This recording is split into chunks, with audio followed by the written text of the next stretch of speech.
Hello दोस्तों, VMOU Kota BA second year के HI03 यानी कि भारत का इतिहास 1200 से 1740 तक। ठीक है, पर मैं ये सेकंड वीडियो लेके आ गया हूँ पार्ट 2।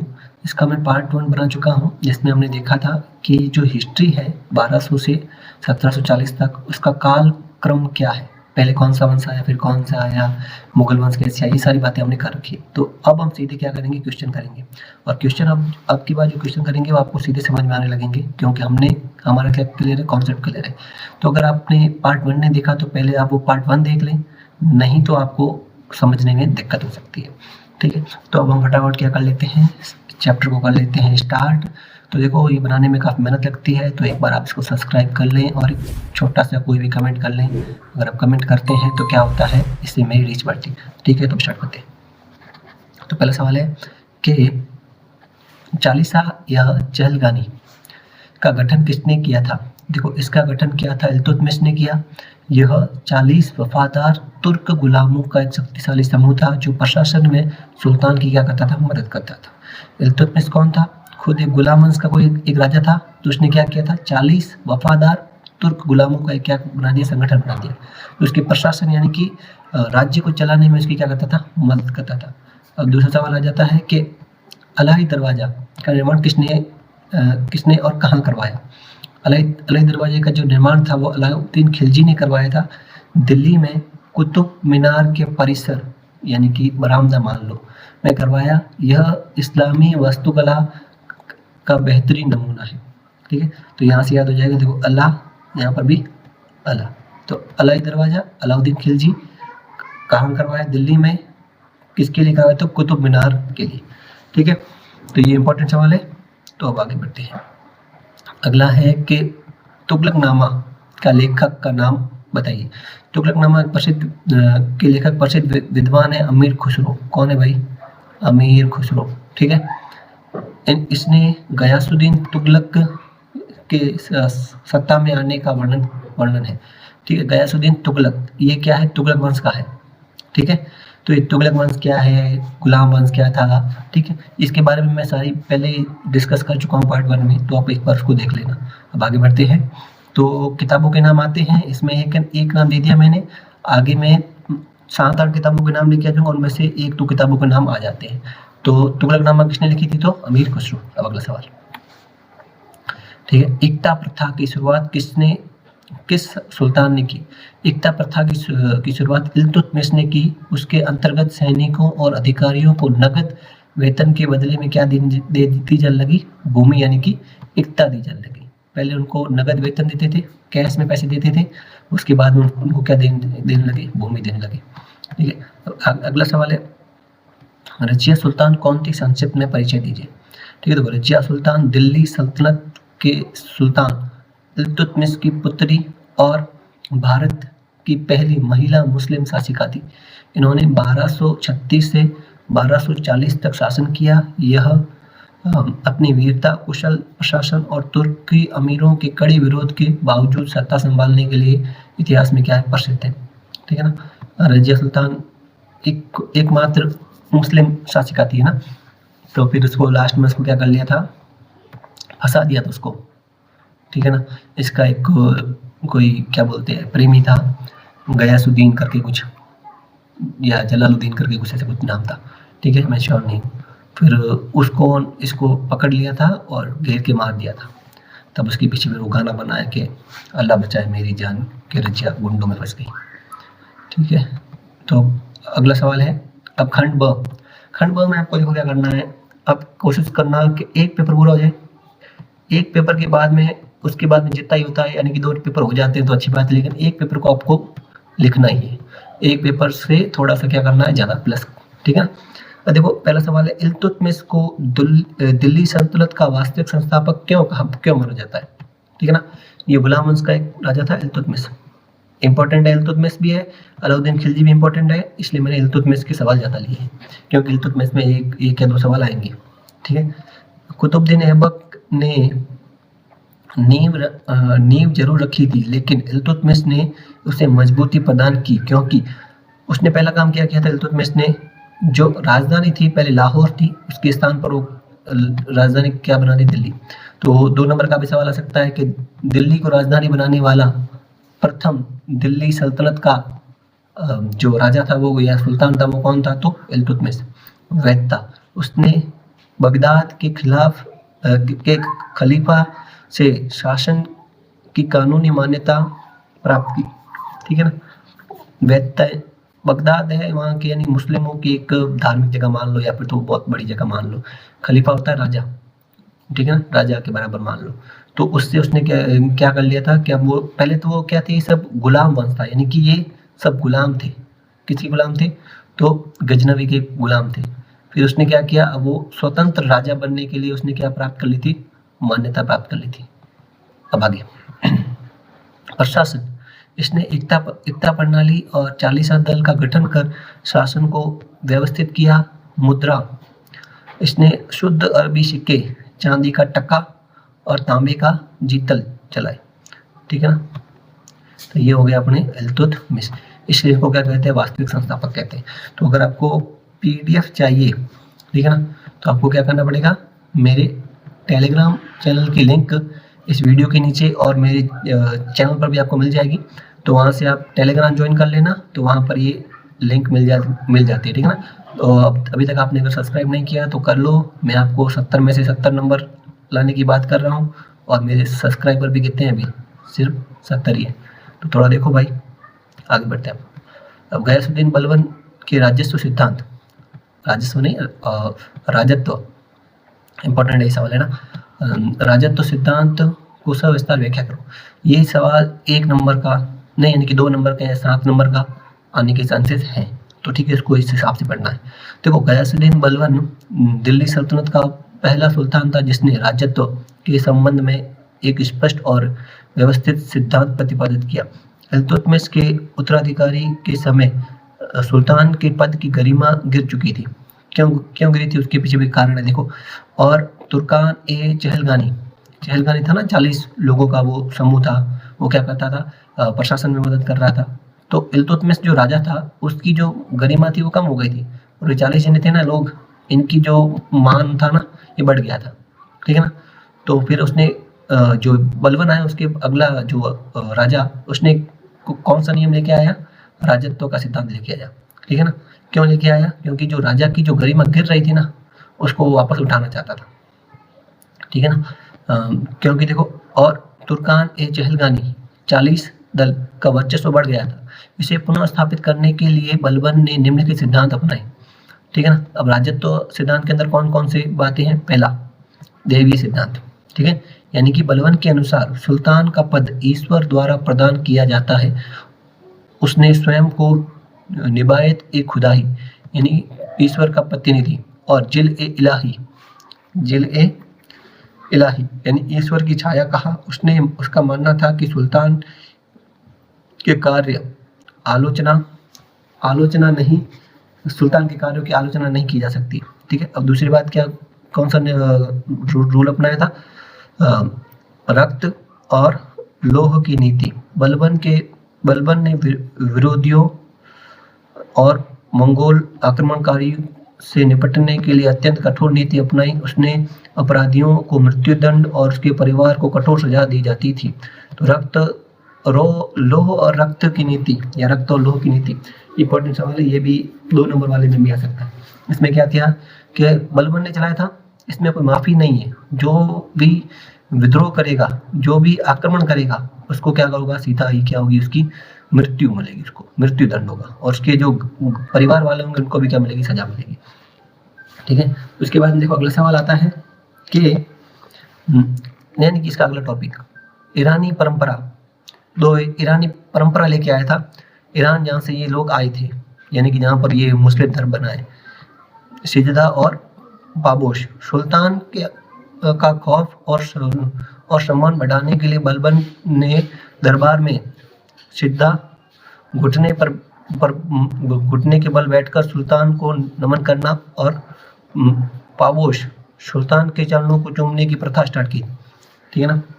ये कौन लेके आया था? तो बलबन लेके आया था। कौन कौन से रूल थे? एक तो था सिद्धा और दूसरा पाबोश। अगला है कुलीनता और रक्त की शुद्धता। बलबन उच्च वंश का समर्थक था। वह स्वयं को पौराणिक तुर्क योद्धा अफराशियाब का वंशज बताता था और निम्न कुल के व्यक्तियों को प्रशासन से दूर रखता था। ठीक है ना, ये कुलीनता यानी कि उच्च जो घराने होते हैं ना, जैसे अलग अलग घराने होते हैं। हमारे इधर देखो हिंदू धर्म में राजपूत वगैरह थे, ठीक है ना, उनको उच्च बोलते थे और कुछ छोटे थे, ठीक है ना। तो ये सेम जो थ्योरी है ना वो मुस्लिम धर्म के अंदर भी है। तो वो क्या करता था, वो उच्च वंश वाला था ना, उसी को ही क्या बनाता था, तो प्रशासक बनाता था, यानी कि कोई काम देता था, छोटे वंश वालों को नहीं देता था। अब अगला है गुप्तचर व्यवस्था। उसने राजत्व को प्रभावी बनाने के लिए उसने एक मजबूत गुप्तचर विभाग बरीद ए मुनालिक बनाया, जो उसे साम्राज्य की हर घटना की क्या देता था, सूचना। लास्ट में एक निष्कर्ष, अगर आपको याद नहीं रहे तो कम से कम इतना थोड़ा बहुत तो लिख देना। बलबन का राजत्व सिद्धांत शक्ति, अनुशासन और न्याय पर आधारित था। उसने चालीसा दल को समाप्त कर सुल्तान के पद को निरंकुश और प्रभावशाली बनाया, जिससे दिल्ली सल्तनत को स्थिरता मिली। ठीक है, अगला अब खंड स, लास्ट खंड है। अलाउद्दीन खिलजी के बाजार नियंत्रण का आलोचनात्मक परीक्षण करो। ये इंपॉर्टेंट सवाल है, मुझे लग रहा है कि जो बड़े वाले सवाल में एक आधा ये पक्का आने वाला है, तो इसको सही से पढ़ लेना। ठीक है, और देखो इसको पढ़ते हैं। अलाउद्दीन खिलजी बाजार नियंत्रण, बाजार पर वो कैसे कैसे रूल लेके आया था, कैसे उसके ऊपर नियंत्रण किया था। अलाउद्दीन खिलजी तो पहले तो वो खिलजी वंश का एक राजा था, दूसरा राजा था। अलाउद्दीन खिलजी दिल्ली सल्तनत का पहला सुल्तान था जिसने अर्थव्यवस्था पर राज्य का पूर्ण नियंत्रण स्थापित किया। उसने बाजार नियंत्रण व्यवस्था मध्यकालीन भारत के इतिहास का एक अनूठा प्रयोग थी। इतिहासकार जियाउद्दीन बर्नी के अनुसार इस व्यवस्था का मुख्य उद्देश्य एक विशाल सेना को कम वेतन में बनाए रखना और मंगोल आक्रमणों से साम्राज्य की रक्षा करना था। ठीक है ना, उसने क्या किया था, ये देखो। पहला काम था बाजार नियंत्रण व्यवस्था की मुख्य व्यवस्था क्या थी, पहला वस्तुओं के मूल्य को क्या कर दिया, फिक्स कर दिया। हमको देखो इतनी सारी बातें नहीं याद करनी, ठीक है, और जो एग्जामिनर है वो भी इतना नहीं पढ़ता, वो पढ़ता है हेडिंग। हमको क्या याद रखनी है, सिर्फ हेडिंग याद रखनी है। पहले हेडिंग क्या है, वस्तुओं का मूल्य का निर्धारण। उसने एक वस्तुओं के रेट फिक्स कर दिए। जैसे वो शक्कर है तो शक्कर का मान लेते हैं 20 रुपये केजी है, ठीक है, तो उसने ऐसा नियम बनाया कि हर एक दुकान वाला शक्कर को किस रेट में बेच सकता है, 20 रुपये में।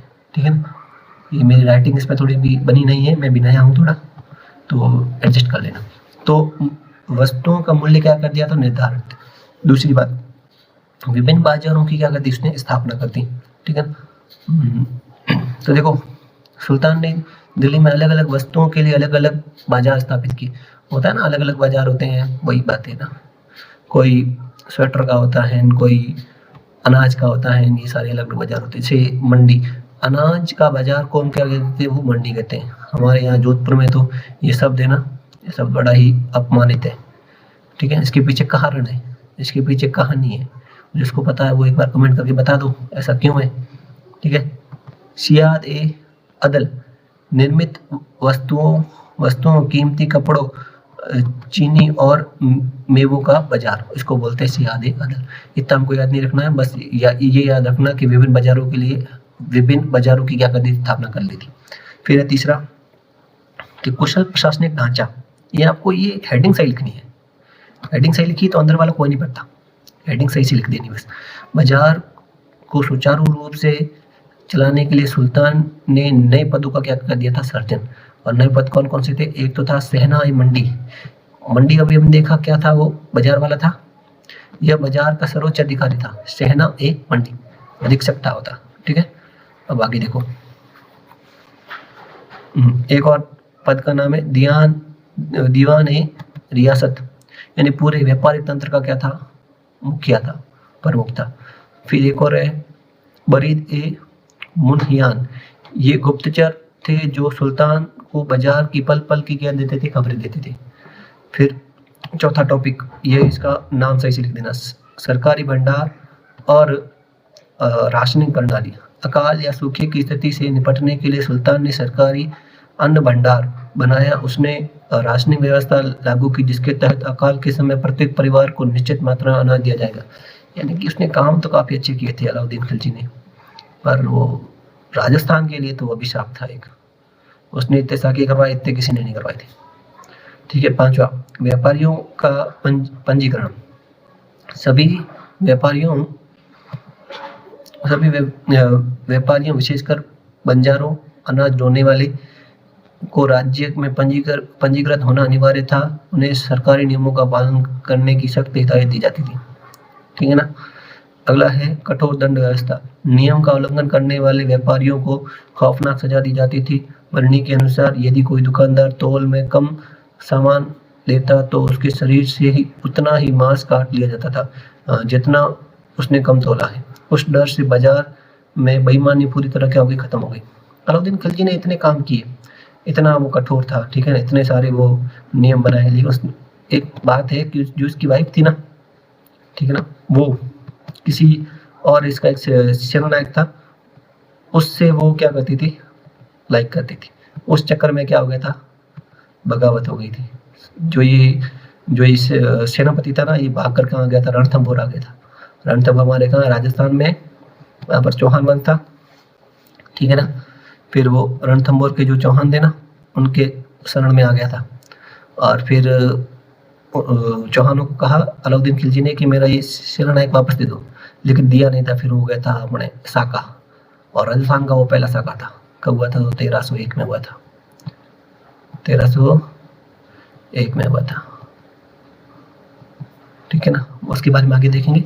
अभी हम ये बढ़ते हैं कि बाजार व्यवस्था। तो फिर लास्ट में हम ये लिख सकते हैं, ये तुम्हारी इच्छा है, लिखो तो ना लिखो, ठीक है ना। व्यवस्था की सफलता और सीमाएं, यानी कि लास्ट में हम अगर हमारे उत्तर में छोटा लग रहा है तो कुछ 2-3 बातें ऐड कर सकते हैं, यानी ये सफल है या विफल, ठीक है ना। इसके लिए हम तो अपने अपने मत देंगे। देखो, सफलता, अलाउद्दीन अपने शासनकाल के अंत में वस्तुओं के दाम स्थिर रखने में सफल रहा, इससे उसे एक विशाल और शक्तिशाली सेना रखने में मदद मिली, जिससे उसने मंगोलों को क्या कर दिया था, पराजित किया था। नुकसान, इस व्यवस्था में किसान और व्यापारियों को भारी नुकसान हुआ। किसानों ने अपना अनाज अनिवार्य रूप से कम दामों पर सरकारी अधिकारियों को बेचना पड़ता था। व्यापारियों का मुनाफा खत्म हो गया, जिससे व्यापार में उत्साह क्या हो गया, कम हो गया। व्यापार चलता है उत्साह से, ठीक है।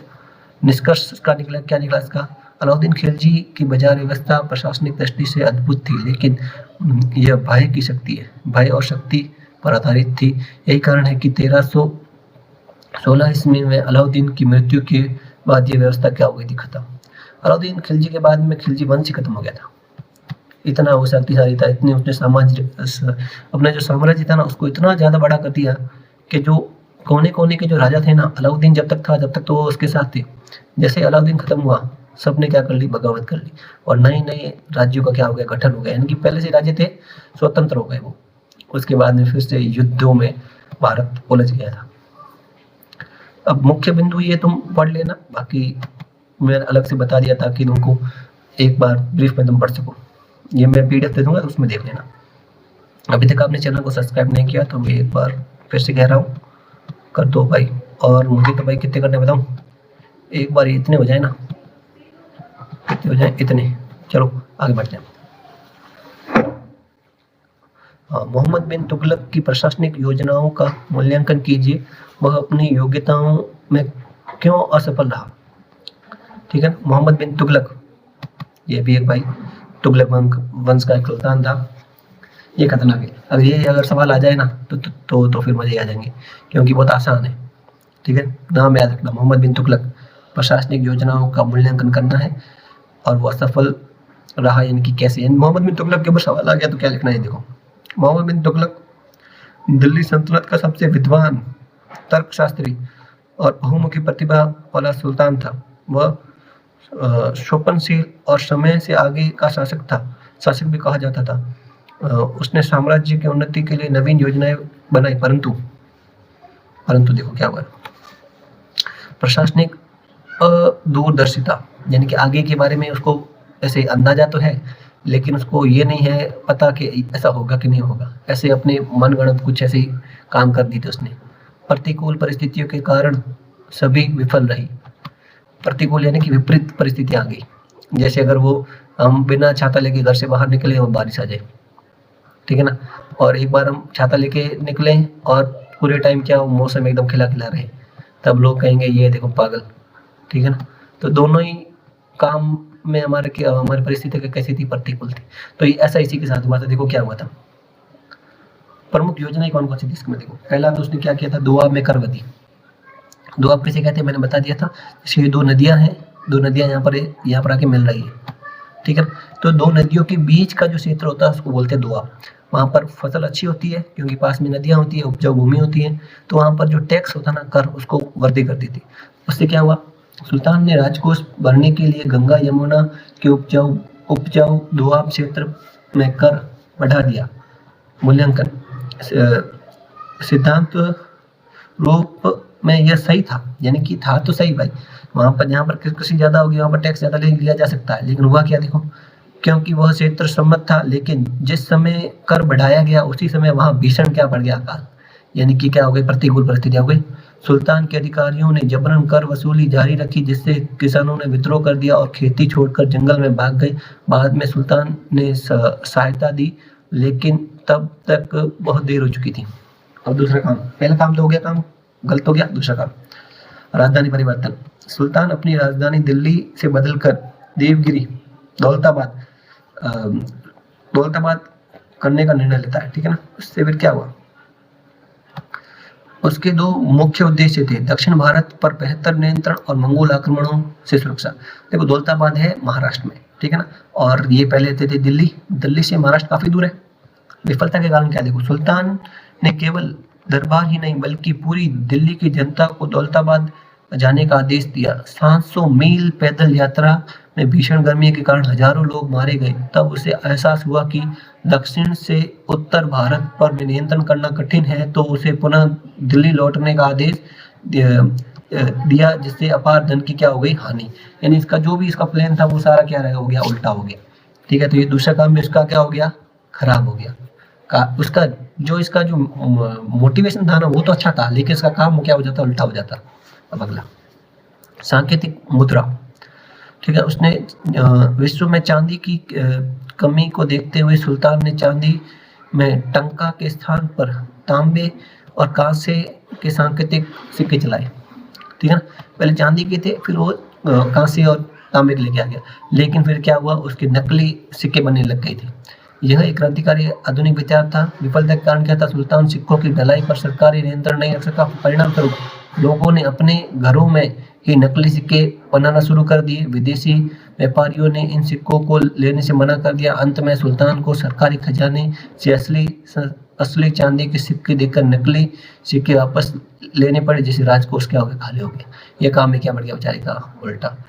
जो अभी हम जो यूज कर रहे हैं ना, वो सब क्या है, वो यही सांकेतिक सिक्के हैं। लेकिन इसने स्टार्ट करने वाला ही क्या कहलाता है, दुनिया का सबसे पढ़ा लिखा मूर्ख आदमी, ठीक है ना। वो उस टाइम के लिए क्या था, मूर्ख था। अब तीसरा यानी चौथा, खुरासान और कराची अभियान। सुल्तान ने खुरासान मध्य एशिया जीतने के लिए 3,70,000 सैनिकों की विशाल सेना तैयार की और 1 साल का अग्रिम वेतन दे दिया। बाद में संधि होने पर अभियान रद्द हो गया। कराची अभियान में पर्वतीय क्षेत्रों की भौगोलिक स्थिति न समझ पाने के कारण उसकी पूरी सेना क्या हो गई थी, नष्ट हो गई थी। ये काम में क्या पड़ गया बेचारे का, उल्टा। असफलता के मुख्य कारण समय से आगे का विचार, और दूसरा क्या है, प्रशासनिक अदूरदर्शिता, यानी राज्य को कैसे चलाना उसके बारे में उसको इतनी नॉलेज नहीं थी, ठीक है। कठोर स्वभाव, वह अत्यधिक क्रोधी था, यानी कि लिख देना कौन कौन सी प्राकृतिक आपदाएं आ गई थी और जनता का क्या हो गया, उसमें सहयोग नहीं था उसको। फिर ये निष्कर्ष, वर्णी के अनुसार मोहम्मद बिन तुगलक की विफलता का मुख्य कारण उसका विरोधाभास का मिश्रण था, यानी उसको जो विचार आते थे वो ऑपोजिट होते थे। वह प्रभावशाली तो था लेकिन उसमें धैर्य, व्यवहारिक बुद्धि की कमी थी। इन्हीं विफलता के कारण शासन काल में सल्तनत का पतन प्रारंभ हो गया। इसके बाद में जो ये तुगलक वंश था ना, ये भी क्या हो गया था, खत्म हो गया था। उसके बाद कौन आ गया था, लोधी वंश आ गया था। तो एक और सवाल मैं आपसे पूछ लेता हूँ, आप इसको कमेंट में इसका आंसर देना कि